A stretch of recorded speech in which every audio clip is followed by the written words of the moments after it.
Okay, you join me here now just as I'm doing a test using this HiLetgo supplied battery tester.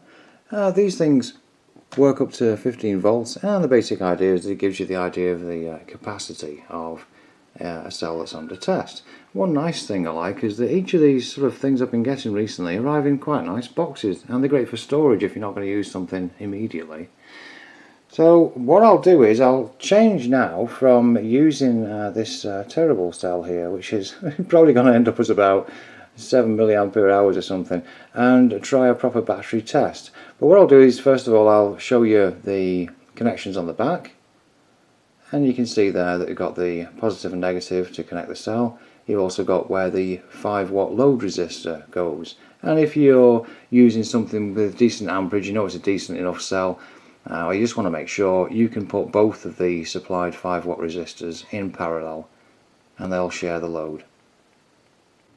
Just before I do, you can see there error 2, and that'll tell you if you've got a shorted or open cell. So a lot of mAh batteries that are dodgy may have leaks inside, or you've got that terrible stuff that comes out the top. And in fact on lead acids, this kind of a thing, you may have that trouble, and so error 2 will come up for dodgy cells anyway. Good little feature. Okay, so this is a fully charged 14500, and incidentally, for Grandad is an old man, he changed one of these multi-LED flashlights.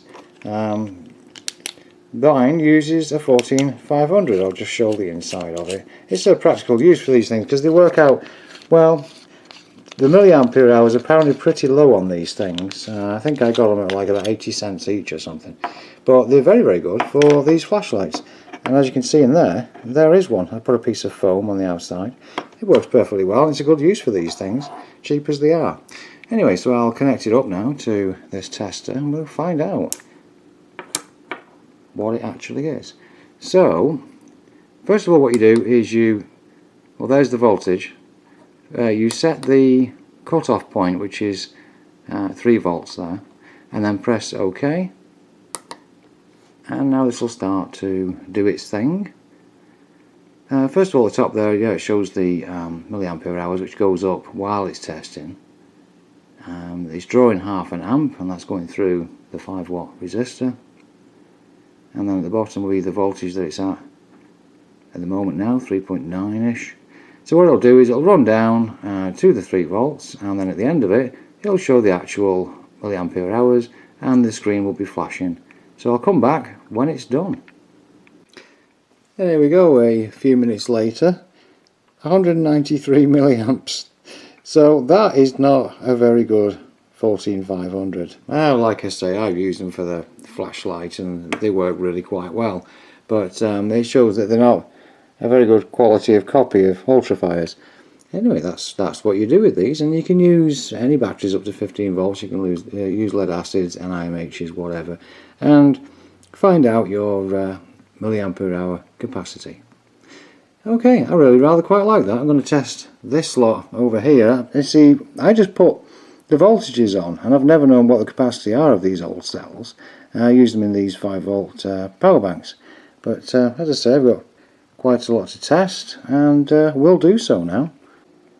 So the quick summary at the end now of this battery capacity meter. It does 1.5 volts to 12 volts specified, 15 volts maximum. It's USB powered. Cut-off voltage setting, which is kind of handy, at 0.1 volt increments or minus 0.1 volts. Accuracy is 1% on the voltage, 2% on the current. It's $7.49 from HiLetgo with free shipping within the USA, and I'll put a link in the description. So what do I think? Well, I'm itching to use a red or a black pen on one of these things, but you know what? I really quite like that thing, and if I can get the cap off, another winner. Okay, thanks for watching.